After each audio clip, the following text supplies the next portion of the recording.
అస్సలాము అలైకుం వరహమతుల్లాహి వబర్కాతుహు. ప్రియ సోదర సోదరి మండలారా, ప్రవక్త ప్రవచనం కార్యక్రమంలో భాగంగా ఈనాటి హదీసు. మహాప్రవక్త ముహమ్మద్ సల్లల్లాహు అలైహి వసల్లం వారు ఇలా ప్రవచించారు: ఒక ముస్లిం మరొక ముస్లింకు సోదరుడు. అతనికి ఎలాంటి అన్యాయము చేయడు, అతన్ని అసహాయ స్థితిలోనూ వదిలివేయడు.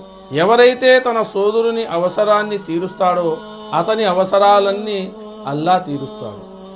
ఎవరైతే ఒక ముస్లింపై ఆసన్నమైన కష్టాన్ని దూరం చేస్తాడో అతనికి ప్రళయ దినాన ఎదురయ్యే కష్టాన్ని అల్లాహ్ దూరం చేస్తాడు. ఎవరైతే ఒక ముస్లిం యొక్క లోటుపాట్లను మరుగుపరుస్తాడో అల్లాహ్ ప్రళయ దినాన అతని తప్పిదాలను కప్పిపుచ్చుతాడు. సోదర మహాశివులారా, తోటి సోదరుని పట్ల అత్యాచారం చేయకుండా ఉండటం, అవసరం ఉన్నప్పుడు ఆదుకోవటం విశ్వాసి ధర్మం అని ఈ హదీసు చాటుతోంది.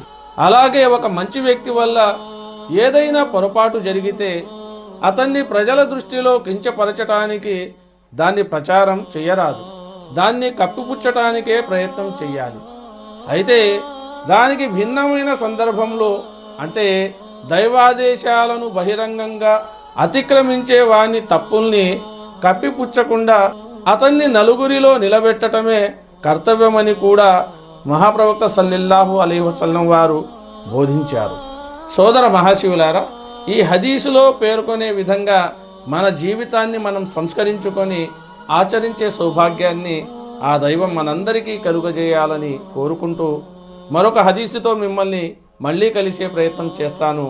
అంతవరకు సెలవు. అస్సలాము అలైకుం వరహమతుల్లాహి వబర్కాతుహు.